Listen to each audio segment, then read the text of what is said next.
masalah harta, maka kita harus paham baik-baik bahwa seorang muslim, hartanya yang hakiki adalah yang dia jalankan di jalan Allah. Sudah ada yang, bahasa saya mungkin agak kasar ya, yang menampak-nampakkan, memamer-mamerkan kekayaan, dan itu di frame di media sosial kita. Dan manusia sangat terpengaruh dengan mata, melalui mata dan telinga. Manusia itu makhluk yang sangat terpengaruh dengan apa yang dilihat dan apa yang didengar. Maka saya nasihatkan, kalau kita merujuk kepada hadis-hadis Rasul sallallahu alaihi wasallam, ketika beliau berkata, mali, hartaku.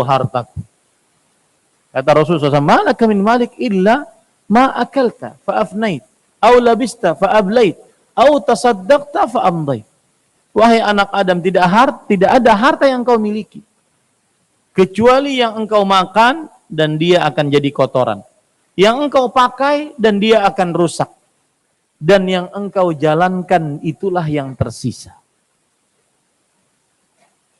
Kalau seandainya ada orang memamerkan harta sambil membuat konten video atas pemameran harta tersebut, lalu dia mati. Apa yang terjadi? Maka tidak akan pernah bisa dibawa harta tersebut sama sekali. Tidak akan pernah bisa dibawa harta tersebut sama sekali. Yang dibawa adalah harta yang dijalankan di jalan Allah Subhanahu wa ta'ala. Itulah harta yang sebenarnya. Adapun yang kita miliki sekarang, rumah, mobil, motor, dan semua yang kita miliki, itu adalah milik ahli waris. Milik ahli waris. Kapan kita mati nih? Sekarang mati, ahli waris. Maka berbahagialah yang bisa meletakkan jalan Allah. Berbahagialah yang membangun masjid. Berbahagialah yang membangun lembaga-lembaga pendidikan. Itu modal dasar seorang muslim untuk bisa berhadapan kelak dengan Allah Subhanahu wa ta'ala. Dan subhanallah, kita di dalam agama Islam, jika ingin bersedekah tidak dibatasi dengan jumlah. Bahkan Rasulullah SAW bersabda, ittaqun nar walau bisyiqqi tamrah. Yang artinya, bentengi dirimu dari api neraka walaupun hanya dengan setengah kurma. Bersedekah dengan setengah kurma, berapa harganya? Enggak ada. Rasulullah SAW kenapa menyebutkan setengah kurma? Itu bentuk menunjukkan kepada walaupun hanya sangat sedikit sekali. Dan ada cerita menarik yang menjadi sejarah, dan saya katakan tadi, sejarah tidak pernah bohong.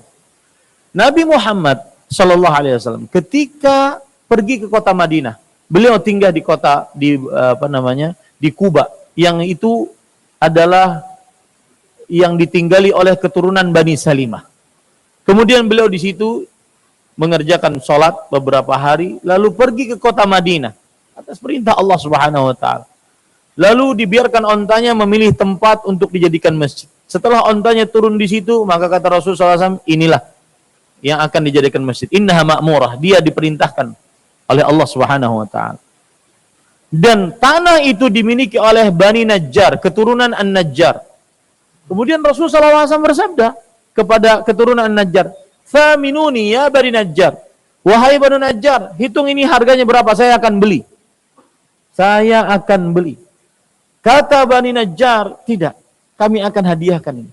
Coba lihat, dari mulai 14 abad yang lalu, itu disolati sampai sekarang. Berapa banyak yang sholat di situ?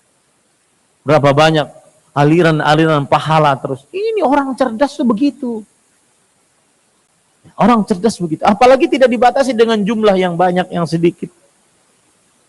Maka rahmati oleh Allah Subhanahu wa ta'ala, cerdaslah dengan harta, karena harta yang dimiliki bukan harta yang kita akan bawa kelak di hari kiamat, kecuali yang kita jalankan di jalan Allah Subhanahu wa ta'ala. Wallahu a'lam.